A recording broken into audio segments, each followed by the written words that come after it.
Hi there. My name is Tercy Engelhardt, and I'd like to welcome you to the Unreasonably Grateful podcast, Living in Grace by Choice. So every week I say something that sounds like welcome. So grateful you're here. Thank you for letting me be a part of your life, of your story, of your journey. And I'm grateful to have you be a part of mine as well. So, I've recently again become so aware of how valuable it is to have people in our lives who share from their experience, so we can learn from their experience, and we don't have to actually do all the things there are to do or go all the places there are to go. And how wonderful it is to have people do some of the work and share the lessons or the insights that they've learned along the way, and we can glean from those and not necessarily have to go to that place ourselves.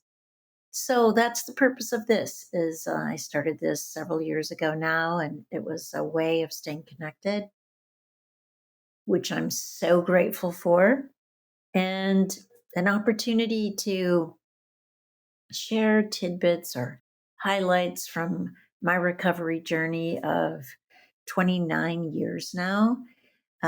My birthday's actually just passed, and I lived an addictive lifestyle from 16 years old, struggling with a history of sexual abuse, and then lived with an eating disorder as I kept that abuse a secret for 20 years until I was 36.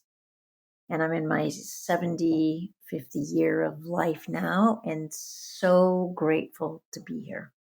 So, um, I also have opportunities created to sit with you on Tuesdays. And it's really such a privilege and an honor to be able to get to know you a little bit more deeply, see you face to face through a video camera, unless, of course, you live in my local area.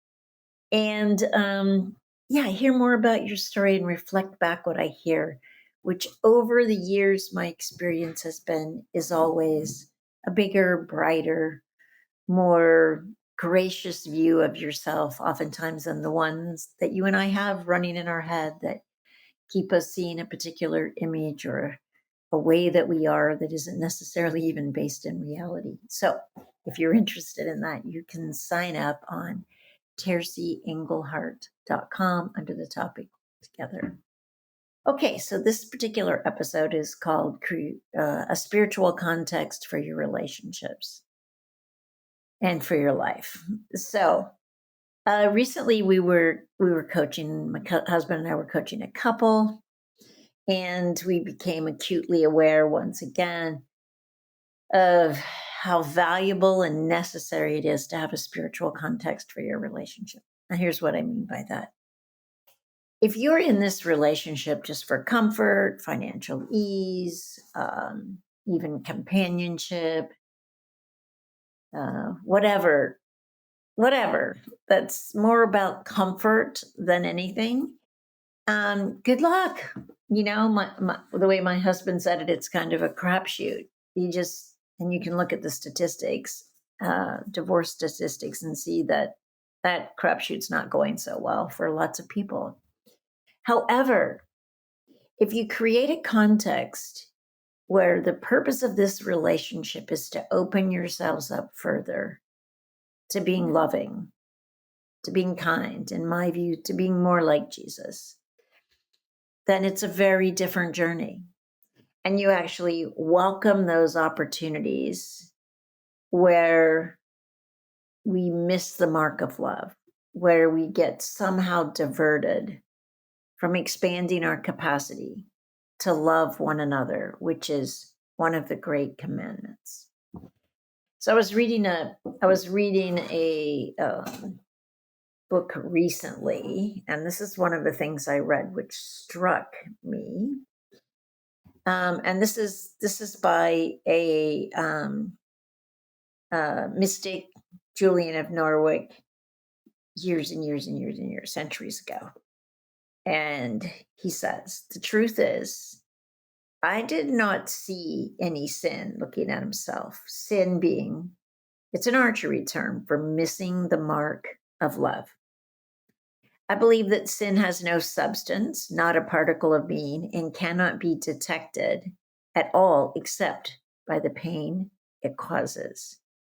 It is only the pain then that has substance for a while, and it serves to purify us and make us know ourselves and ask for mercy. So, the reason I share that with you is if sin is to miss the mark of love, and there's actually no real substance to sin, so to speak, and we can easily deny it. However, the impact that it has, in particular on our relationships, certainly on ourselves as well, the impact it has or the pain that it causes is the cost of that sin or the cost of missing that mark of love, the suffering, the guilt, the shame, the anger, the frustration, however you're experiencing that.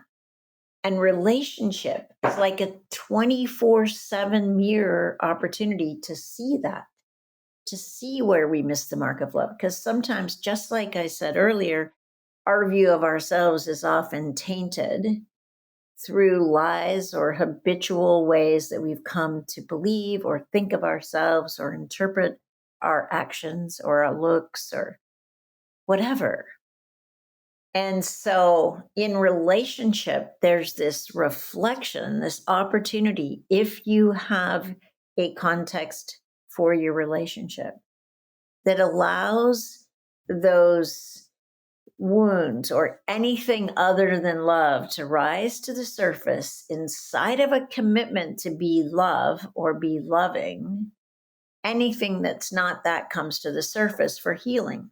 And I was sharing with someone earlier, it's like if you had an infection and it was hidden inside of you, you can't really do anything about it. But if it bubbles to the top and festers and fills with pus or whatever, now you can see it. Now you can work with it. Now you can lance it. You can open it. You can clean it. You can purify it. And you can heal it. You can ask for healing. Or as Julian says, you can ask for mercy. So I want you to consider that if you are currently in a committed relationship, and I say committed because outside of a committed relationship, it's very difficult to do any kind of spiritual work because you haven't even laid the foundation of commitment. You still have some kind of open door, and you're not living inside of giving your word to something, which is primary. And then inside of those committed relationships, you start to explore what's the context? What's the spiritual context that we can agree to use as home base, to use as where we return to live into, so to speak? It's a mark, it's a line in the sand that perhaps you have no idea how you're going to be or do or reach that. And it's a moment to moment, day in and day out, 24/7 calling to be something beyond your thrown nature or automatic reaction or wounded response to whatever might be going on in your life. And so, in your relationships where you have one, great, renew it. Renew it. Get yourself present again to the promise, the vow, the commitment you're living into. And if you don't have one, create it. And it's something you can create together, something that gives you uh, the incentive, the inspiration, the motivation to be the best version of yourself and to be that best version in relationship, loving one another, even when you don't feel like it.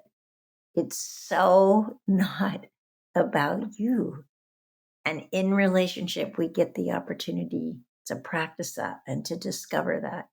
And something will arise beyond your wildest imagination of what's possible.